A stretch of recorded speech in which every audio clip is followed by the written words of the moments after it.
Guys, kalian inget gak sih gimana rasanya jadi anak SD tahun 90-an? Ranget sama zaman sekarang. Dulu tuh, mainannya masih tradisional, belum ada gadget canggih kayak sekarang.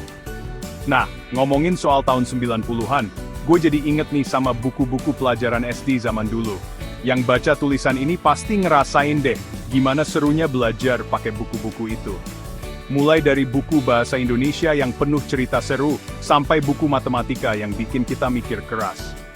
Di video kali ini, gue mau ajak kalian nostalgia bareng, mengenang kembali buku-buku pelajaran SD tahun 90-an, yang pastinya bikin kangen masa kecil. Siap-siap bernostalgia, guys. Ngomongin buku pelajaran SD tahun 90-an, nggak afdol rasanya kalau nggak bahas buku bahasa Indonesia.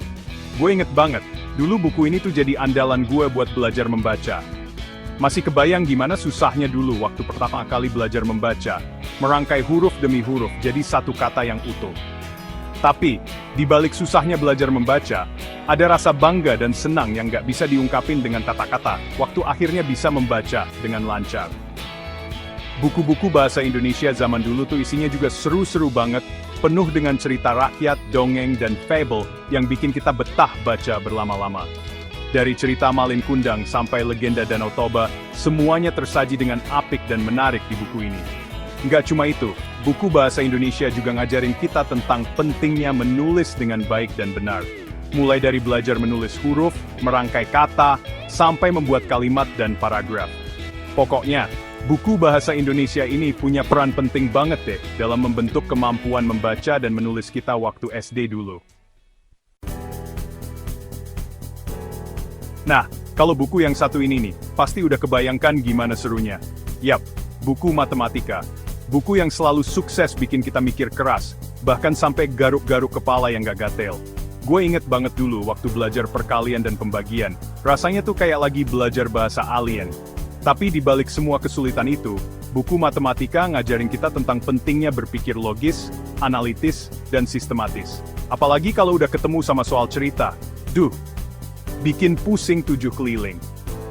Tapi justru dari soal-soal cerita itulah kita belajar buat mecahin masalah dengan cara yang kreatif. Gue inget banget dulu suka ngerjain soal matematika bareng temen-temen sekelas. Kadang-kadang kita malah debat dulu sebelum akhirnya nemuin jawaban yang tepat. Seru banget deh pokoknya. Chapter 3 buku IPA, dari mengenal hewan sampai eksperimen sederhana. Siapa yang dulu hobinya ngumpulin serangga? Nah, kalau kalian termasuk anak yang suka banget sama dunia alam, pasti buku IPA ini jadi salah satu favorit kalian. Di buku ini, kita diajak buat mengenal lebih jauh tentang makhluk hidup dan lingkungan sekitar. Mulai dari belajar tentang tumbuhan, hewan, sampai sistem tata surya. Nggak cuma teori, buku IPA juga ngajarin kita buat melakukan eksperimen-eksperimen sederhana. Gue inget banget dulu pernah bikin gunung meletus dari baking soda dan cuka. Seru banget. Meskipun sederhana, eksperimen-eksperimen itu bikin kita jadi lebih paham tentang konsep-konsep IPA yang diajarin di kelas. Nggak cuma itu, buku IPA juga ngajarin kita buat lebih peduli sama lingkungan sekitar. Misalnya, tentang pentingnya menjaga kebersihan, mengemat air, dan nggak buang sampah sembarangan.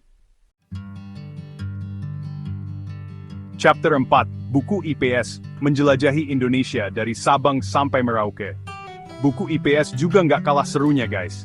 Lewat buku ini, kita diajak buat menjelajahi Indonesia dari Sabang sampai Merauke. Mulai dari belajar tentang sejarah perjuangan para pahlawan, mengenal berbagai macam suku dan budaya, sampai memahami kondisi geografis Indonesia. Gue inget banget, dulu waktu belajar tentang sejarah, rasanya kayak lagi nonton film kolosal. Seru banget. Apalagi kalau gurunya bisa cerita dengan cara yang menarik, dijamin deh kita betah belajar sejarah berjam-jam. Nggak cuma sejarah, buku IPS juga ngenalin kita sama keanekaragaman budaya Indonesia. Mulai dari tarian daerah, lagu daerah, sampai rumah adat. Seru banget kan bisa belajar tentang budaya-budaya dari berbagai daerah di Indonesia.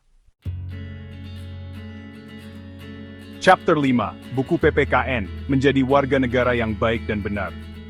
Nah, kalau buku yang satu ini nih, isinya tentang gimana caranya jadi warga negara yang baik dan benar. Mulai dari belajar tentang Pancasila, UUD 1945, sampai nilai-nilai luhur bangsa. Meskipun kesannya agak serius, tapi buku PPKN ini penting banget buat membentuk karakter kita sejak dini. Lewat buku ini, kita diajarin buat jadi pribadi yang jujur, disiplin, bertanggung jawab, dan cinta tanah air. Nggak cuma itu, buku PPKN juga ngajarin kita tentang pentingnya hidup rukun dan damai dalam perbedaan. Misalnya tentang pentingnya menghormati teman yang berbeda agama, suku, dan budaya. Gimana guys? Nostalgia banget kan ngebahas buku-buku pelajaran SD tahun 90-an. Rasanya jadi kangen masa-masa kecil dulu ya. Masa-masa di mana kita masih polos, belum kenal sama yang namanya cinta-cintaan. Dan yang paling penting, belum kenal sama yang namanya deadline.